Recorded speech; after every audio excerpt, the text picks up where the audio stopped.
Madras university distance education அப்படி தான் பார்க்க போகிறோம். நம்ம சேனல் இப்போ தான் ஃபஸ்ட் டைம் பார்க்குறீங்க அப்படின்னா சப்ஸ்கிரைப் பண்ணிவிட்டு பக்கத்தில் இருக்கிற பெல் ஐக்கான் கிளிக் பண்ணி ஆல் நோட்டிஃபிகேஷன்ஸ் கொடுத்துக்கோங்க. வாங்க இப்போ வீடியோக்குள்ளே போகலாம். இந்த வீடியோவில் 2 அப்டேட் தான் பார்க்க போகிறோம். ஃபஸ்ட் அப்டேட் என்னென்னு பார்த்தீங்கன்னா, ஜூன் 2024 எக்ஸாமில் யூஜி டிகிரி மட்டும் ரீடோட்டல் அப்ளை பண்ணலாம். ஸோ அதுக்கான ஃபார்ம் வந்து யூனிவர்சிட்டி வெப்சைட்டில் கொடுத்துட்டாங்க. யூனிவர்சிட்டி வெப்சைட் போனீங்க அப்படின்னா ஐடி இம்பார்ட்டன்ட் நியூஸ்னு இருக்கும். அதில் ஃபஸ்ட்டு நோட்டிஃபிகேஷனே இப்போ அதுதான் இருக்குது. அதை கிளிக் பண்ணிங்க அப்படின்னா உங்களுக்கு இந்த ஃபார்ம் தான் ஓப்பன் ஆகும். இந்த ஃபார்மை நீங்கள் டவுன்லோட் பண்ணி பிரிண்ட் அவுட் எடுத்து நீங்கள் இந்த ஃபார்மை ஃபில் பண்ணணும். ஃபஸ்ட்டு உங்களோட நேமு, அடுத்து உங்களோட அட்ரஸ்ஸு, அடுத்து உங்கள் enrolment number, degree and branch, எந்த சப்ஜெக்ட் நீங்கள் ரீடோட்டல் போட போகிறீங்களோ அந்த சப்ஜெக்ட் நேமு, சப்ஜெக்ட் கோடு, எவ்வளோ மார்க் எடுத்திருக்கீங்க, அதேமாதிரி அமௌண்ட்டு பெய்டு, இது வந்து 300 ருபீஸ் பே பண்ணோம். அடுத்தது எந்த பேங்க்கில் எந்த பிரான்ச்சில் பே பண்ணிங்கன்றது, அடுத்து டிடி நம்பர் இருக்கும், அது நீங்கள் கொடுக்கணும். அது கீழே வந்தீங்க அப்படின்னா இன்ஸ்ட்ரக்ஷன்ஸ் கொடுத்துருக்காங்க. இன்ஸ்ட்ரக்ஷனில் என்ன கொடுத்துருக்காங்கன்னு பார்த்தீங்கன்னா, யூஜி கேண்டிடேட்ஸ் மட்டும் தான் ரீடோட்டலுக்கு அப்ளை பண்ண முடியும்னு சொல்லியிருக்காங்க. அதேமாரி ஒரு பேப்பருக்கு ஒரு சப்ஜெக்ட்டுக்கு 300 ருபீஸ் ஆகும்னு சொல்லியிருக்காங்க. டிடியாக தான் எடுக்கணும், ஏதாவது ஒரு நேஷ்னலைஸ்ட் பேங்க்கில்.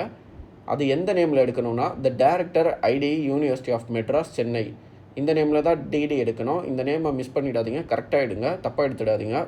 நீங்கள் இந்த டிடி, இந்த அப்ளிகேஷன் ஃபார்மு, இது கூட நீங்கள் ஒரு என்வலப் கவரும் கொண்டு போகணும். அப்படியே ஒரு 40 ருபீஸ் ஸ்டாம்பும் அதில் பேஸ்ட் பண்ணணும். இந்த என்வலப் கவரில் உங்களோட அட்ரஸை 2ல் எழுதிக்கோங்க. ஃப்ரம்மில் யூனிவர்சிட்டி அட்ரஸ் இருக்கணும். இந்த அட்ரஸ்ஸு, இந்த என்வலப் கவர் இதெல்லாம் எதுக்கு அப்படின்னு பார்த்தீங்கன்னா, உங்களோட ரீடோட்டல் மார்க் இருக்கும்ல, அந்த மார்க்கை உங்களுக்கு கொரியர் பண்ணுவாங்க. அதனால தான் இந்த என்வலப் கவர், இந்த ஸ்டாம்ப்பு.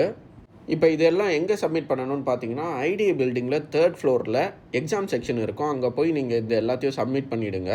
இப்போ சொன்னது எல்லாமே ஆஃப்லைன் ப்ராசஸ் தான். ஆன்லைன் ப்ராசஸ் என்ன அப்படின்னு பார்த்தீங்கன்னா, இப்போ ஆன்லைனில் பண்ணுவீங்களா, அவங்களுக்கு என்னென்னு பார்த்தீங்கன்னா, இப்போ இந்த 3 விஷயம் இருக்குல்ல, அந்த என்வலப் கவரு, அந்த டிடி, இந்த அப்ளிகேஷன் ஃபார்மு, இது இல்லாமல் நீங்கள் வந்து எக்ஸ்ட்ரா ஒரு என்வலப் கவரில் இந்த 3த்தையும் உள்ளே வச்சு உங்களோட அட்ரஸை ஃப்ரம்மில் எழுதிக்கோங்க. 2 அட்ரஸில் the additional controller of examination university of Madras Chepauk அப்படின்னு நீங்கள் அட்ரஸ் கொடுத்து, நீங்கள் அங்கேருந்து நீங்கள் எங்கே இருக்கீங்களோ அங்கேருந்து நீங்கள் கொரியர் பண்ணலாம் யூனிவர்சிட்டிக்கு.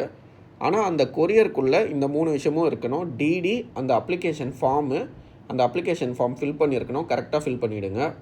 அடுத்தது அந்த என்வலப்பு, உங்களோட ரிசல்ட்டை அந்த என்வலப்பில் தான் அவங்க அனுப்புவாங்க. அதனால் அந்த என்வலப்பு கம்பல்சரியாக நீங்கள் அனுப்பணும். இதெல்லாம் எப்போக்குள்ளே பண்ணணும்னு பார்த்தீங்கன்னா 3/4/2025க்குள்ளே. அதேமாரி அந்த டிடியை 3/4/2025க்குள்ளே தான் பே பண்ணியிருக்கணும்.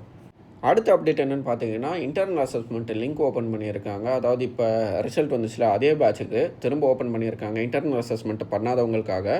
ஸோ உங்கள் ரிசல்ட்டில் யாருக்கெல்லாம் வந்திருக்கோ அவங்களாம் இன்டர்னல் அசஸ்மெண்ட் இந்த லிங்க்கில் நீங்கள் பண்ணலாம். அதேமாரி இதுக்கப்புறம் எந்த ஒரு எக்ஸ்டென்ஷனும் இருக்காது. லாஸ்ட் டேட் எப்போன்னு பார்த்தீங்கன்னா 10/4/2025 வரைக்கும் தான் டைம் கொடுத்துருக்காங்க. யாரெல்லாம் இன்டர்னல் அசஸ்மெண்ட் பண்ணலையோ சீக்கிரம் பண்ணிவிடுங்க. இன்னொரு 12 டேஸ் தான் இருக்குது. பண்ணாதவங்க சீக்கிரம் இன்டர்னல் அசஸ்மெண்ட் கம்ப்ளீட் பண்ணிவிட்டு யூனிவர்சிட்டியில் போய் உங்கள் ரிசல்ட்டை செக் பண்ணிக்கோங்க. உங்களுக்கு வேறு ஏதாவது டவுட் இருந்துச்சு அப்படின்னா கீழே கமெண்ட்டில் கேளுங்க. உங்களுக்கு இந்த வீடியோ யூஸ்ஃபுல்லாக இருந்தால் ஒரு லைக் போட்டு சேனலை சப்ஸ்கிரைப் பண்ணிவிடுங்க.